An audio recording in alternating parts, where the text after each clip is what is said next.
Welcome to Ken's Corner Podcast, Season 4.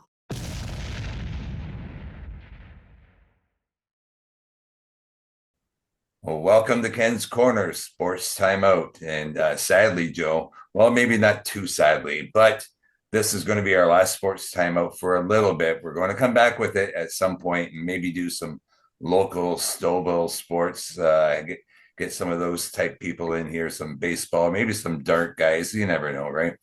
But next week, we will. Oh, by the way, Joe, you did win in the end of the day.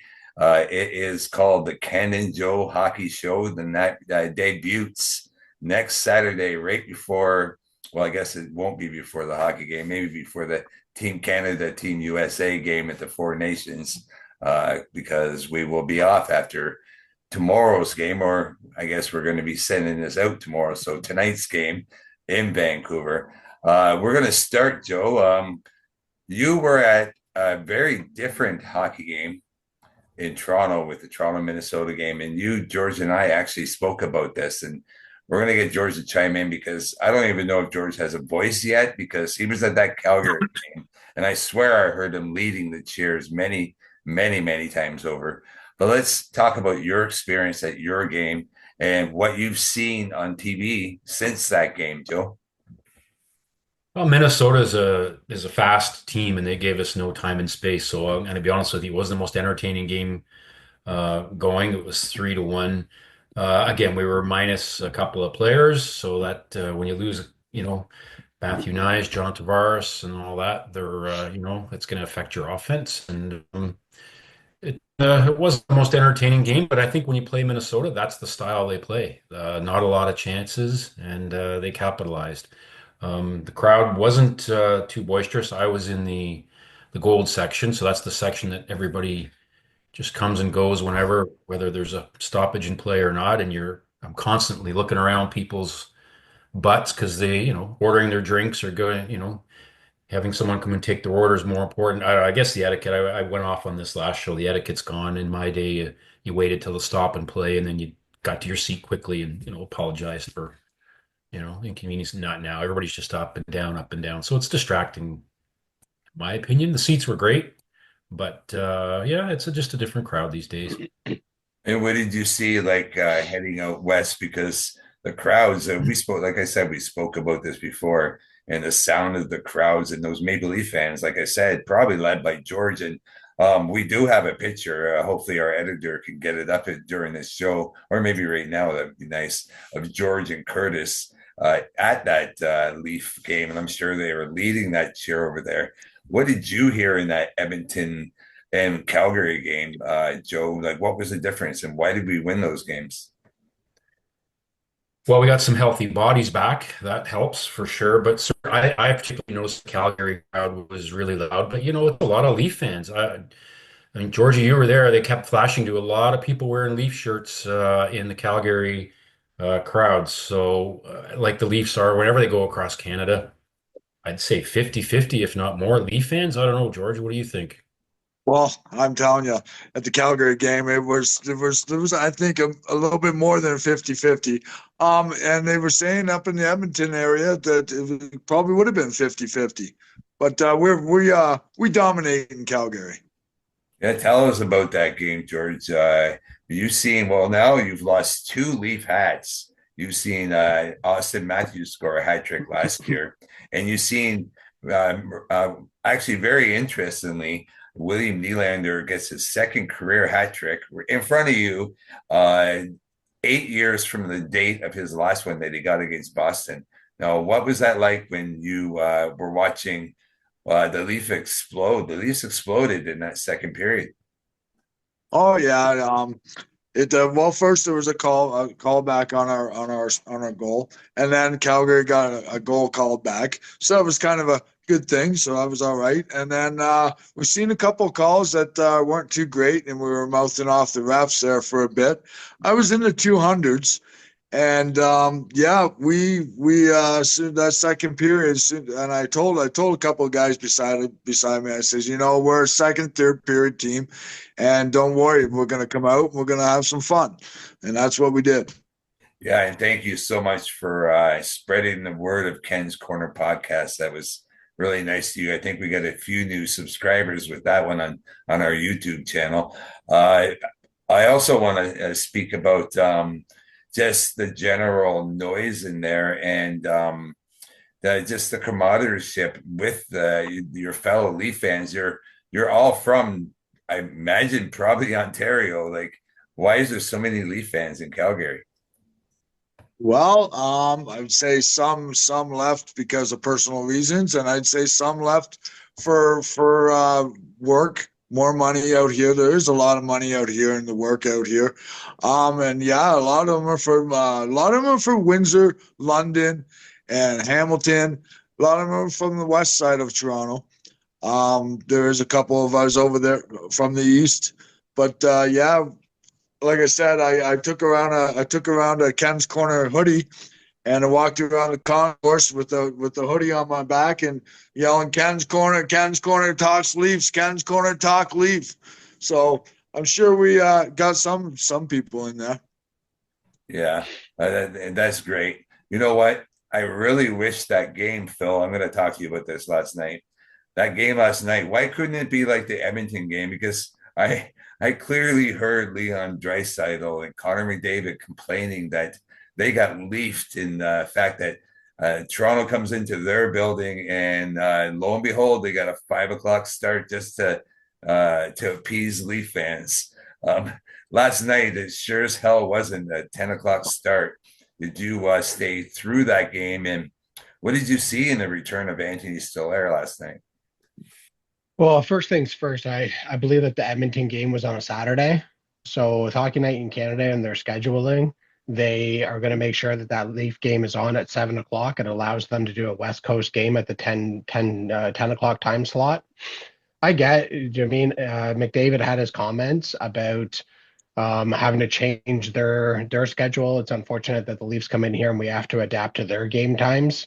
But you know what? That's the NHL scheduling. That has nothing to do with the Maple Leafs or their organization trying to change game times or anything else. As far as last night's game, I'm still tired. I did stay awake for the whole thing, unlike some people that I know. Stolarz was unreal, absolutely unreal.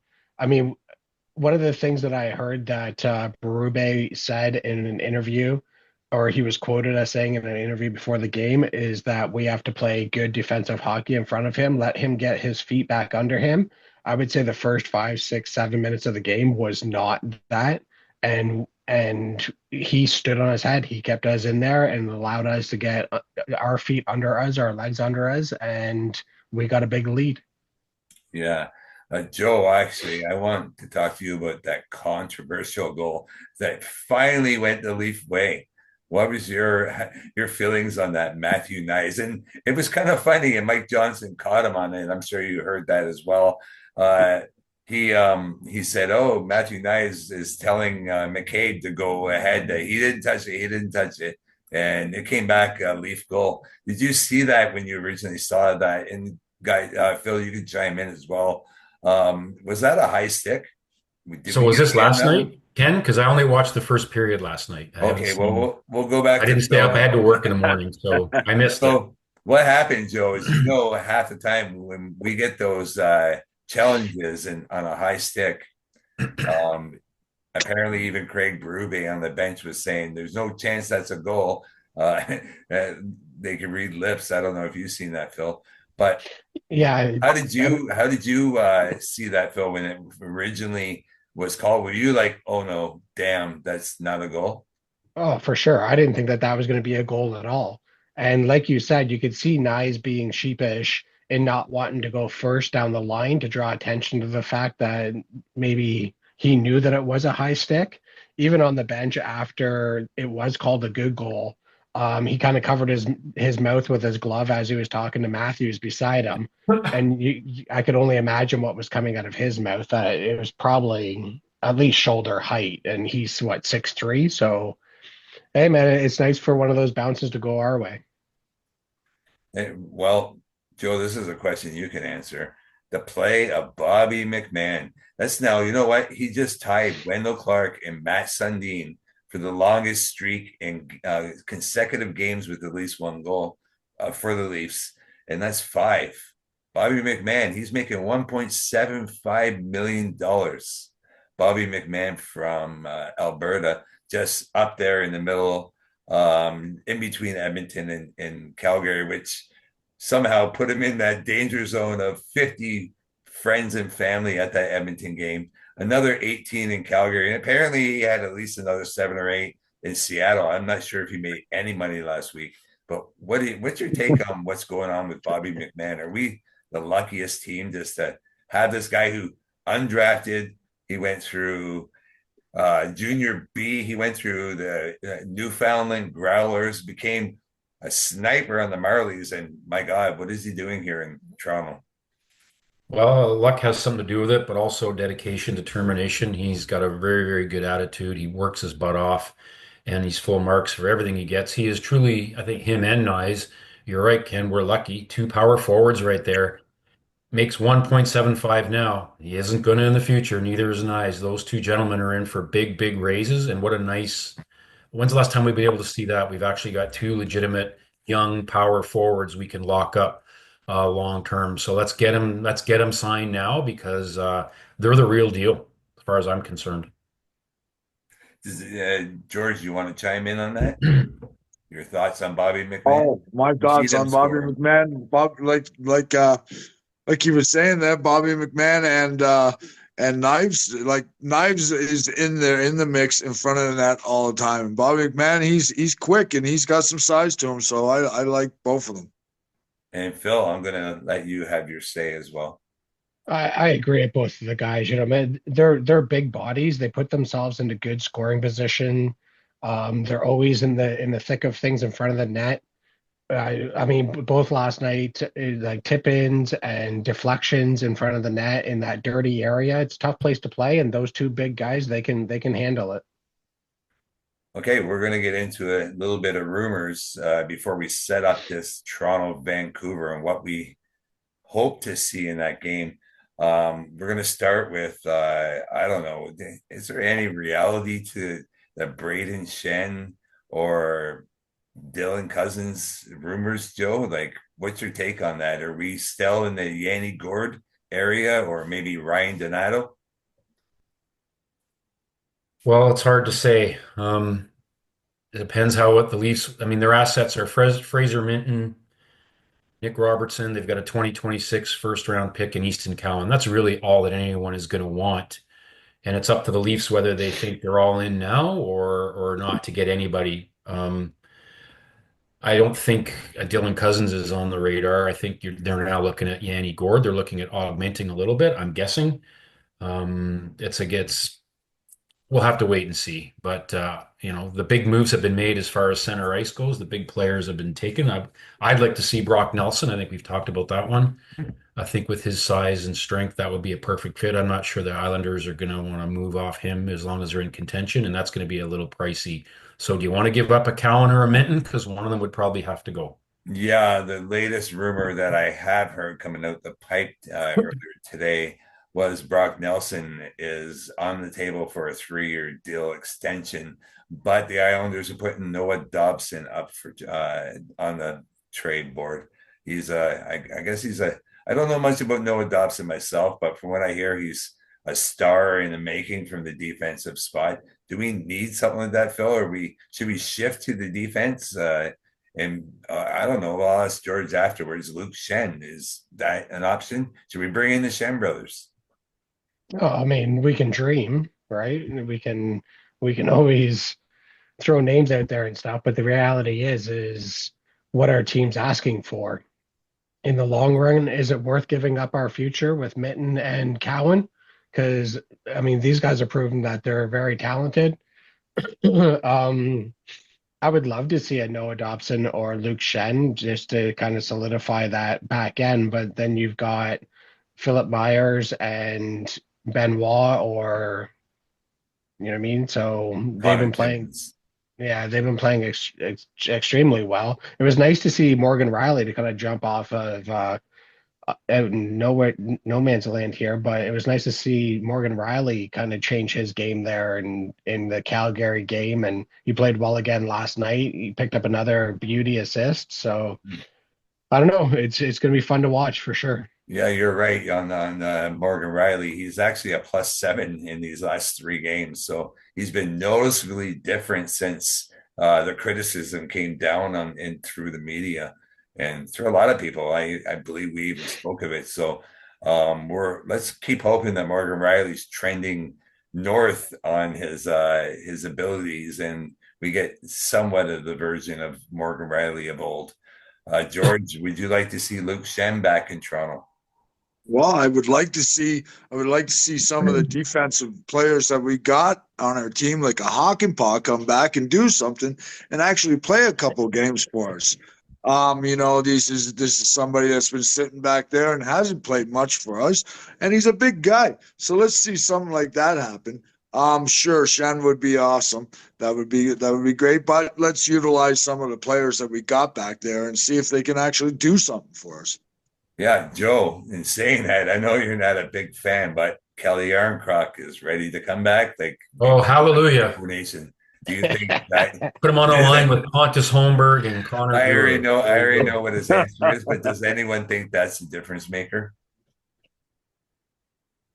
Can I submit to you, Ken, that we need a power play quarterback badly? We need a defenseman that can quarterback, move the puck, get shots through. I've said it before, Morgan Riley is not that guy. He never has been that guy. I heard Eric Carlson's out there. Someone who's not over past their prime would be good. I'm trying to done that, but listen, gasket. teams that win the cup have that power play quarterback. They have that stud #1 defenseman. Would I like Luke Shen to add to what we've got? Similar style? Sure, why not? That's depth. Is he going to be a difference maker on the power play? No. To me, we need a power play guy, and that's something I'd be keying on from the point. Every team that wins the cup has that guy. You gotta like this. You gotta like this Myers guy's shooting all the time. That's one of his favorite things to do is get that puck and shoot it. So I like that. Yeah, that's good. But from what Joe is saying, he's scored 1 goal since November of 2022. The Leafs, in fact, have only scored 12 goals. We're the lowest scoring team, I believe, in the NHL from the defense. Now, is there any defense out there that fits that mold? Is that Seth Jones? I don't know. I don't know of a defenseman that maybe that we could get that. I don't even know, like, we're going to be paying a Minton or a Cowan to get someone like that, are we not?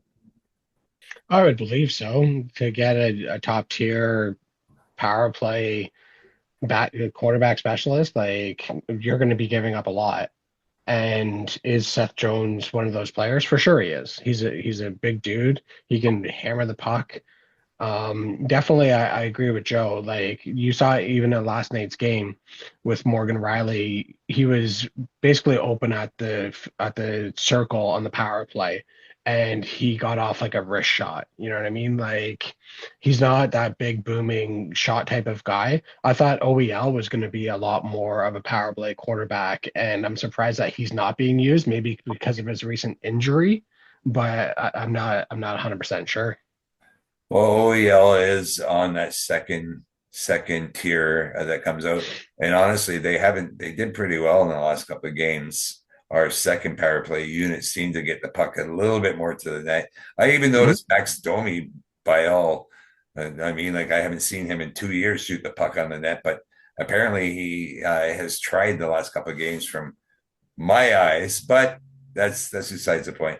I hope we do. I'm sure Mr. Treliving is going to go out there. And as far as the future goes, and I know Joe's asked me this before, and how I feel about that, guys, is we're right on that position that we have to go for it. This team's not going to get any younger. Guys are going to start coming off the books. Austin, before you know it, Austin Matthews, 5 years is going to be up. Like, when's the time that we need to go all in? I think it's got to be either this season or next, and why the hell not now, since we're here in the moment. But anyway, let's set up this next game. Toronto versus Vancouver. Joe, do you expect Joseph Woll to head back to the crease for the Toronto Maple Leafs? Really good question, especially after Stolarz played so well. Uh, in the interest of protecting Stolarz, they probably will. I mean, it's not the worst case scenario having Joseph Woll in there. He certainly has held the fort and played very well. And he's had a bit of a rest now. And I think Joseph Woll plays better when he gets a little bit of break every now and then. And I don't think they're going to want to throw Stolarz into a game too soon. They're going to let him rest and let him make sure he's fine. And would I complain if Stolarz started? No, but I think Joseph Woll is going to get it. George, what's your opinion? I know you probably want to see Stolar back there again, considering you didn't get a chance in this one. But what's your feeling? Like, I'll tell you, Stolar was everything that we have seen earlier in the year. He made some really key saves in that Seattle game last night. I'm going to go along with Joe. Do we throw him back in right away? I don't know. But I mean, like I said, like Joe was saying, Woll has been standing on his head and holding down the fort while Stolarz has been out. So let's leave Stolarz out for maybe a game. Let him get rested. Let Woll back in there, do his thing, and then Stolarz comes in for the next game or after the Four Nations. Yeah, I'm hearing, and I think it's best set for us to go to 1A, 1B for the rest of the year. I don't see a reason for us not to do that and try and keep both guys fresh and go with a hot hand come playoff time. Phil, what do you think? Or what let's start with your feelings on the goaltending, and you can lead us with our predictions. I would have to agree with the guys. I would believe in the decision to try to protect Stolarz after just coming back.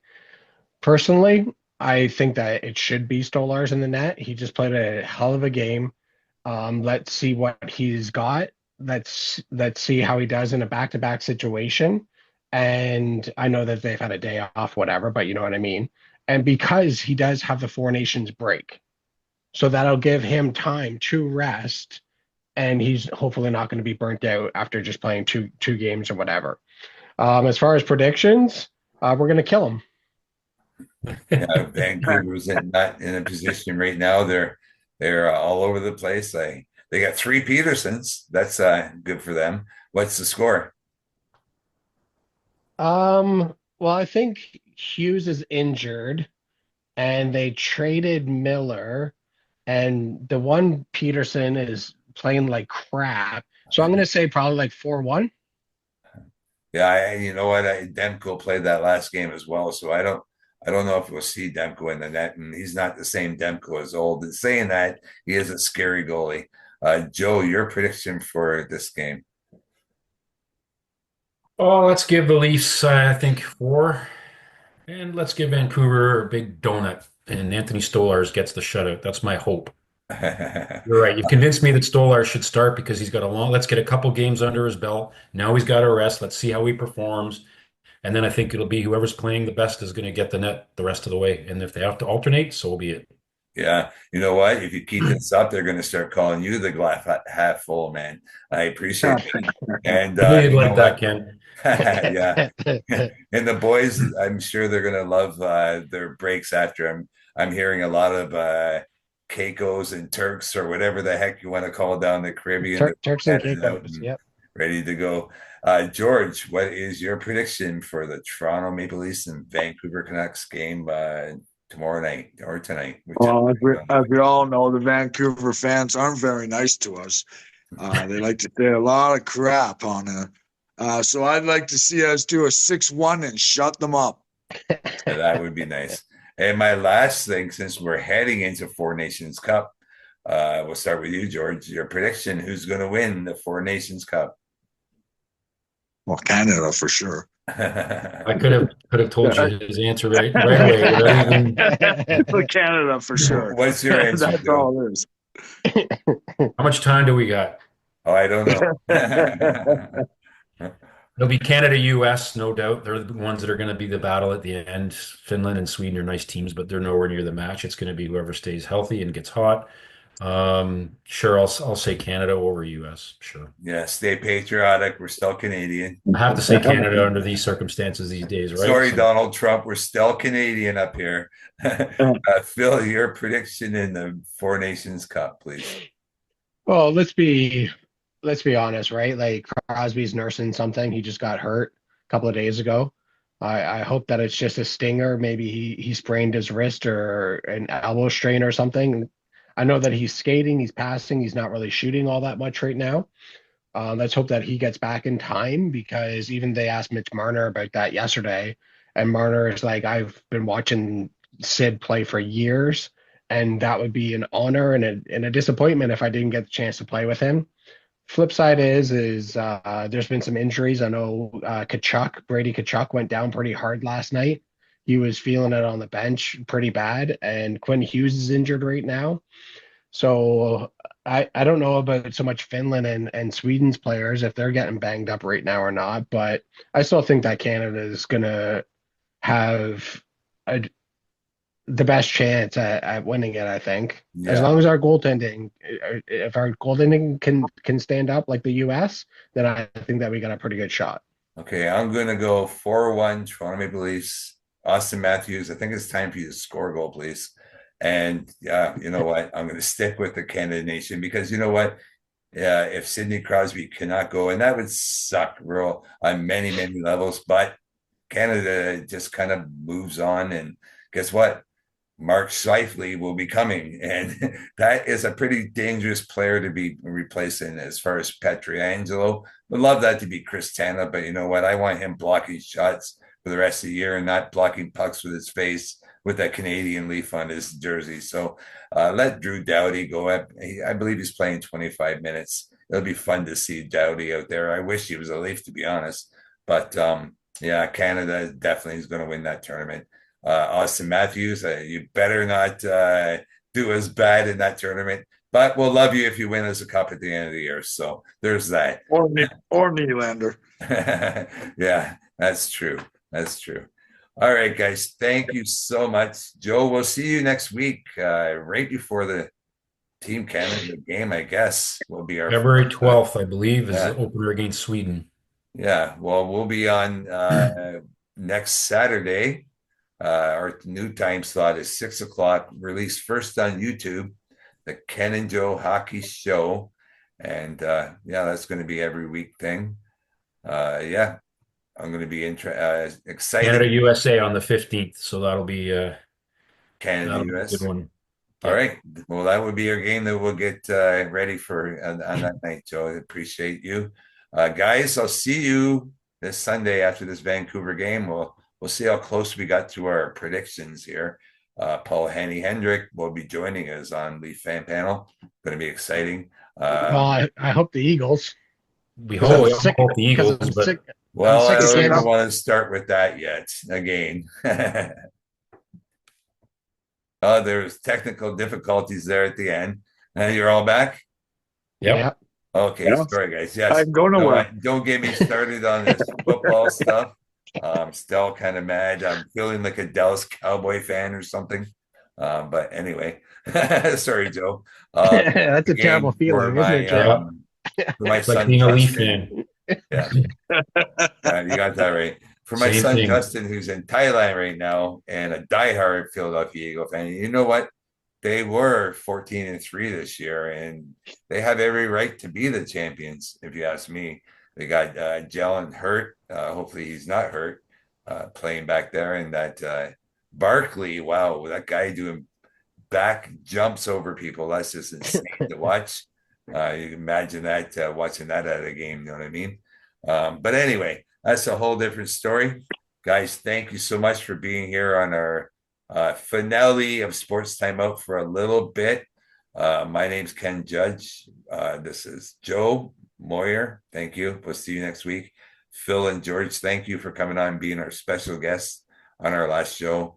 And we'll see you on our next Leaf fan panel. And I guess maybe we'll just shut the panel down until after we come back and get going again after this tournament because be hard to talk about Leafs if we're not playing.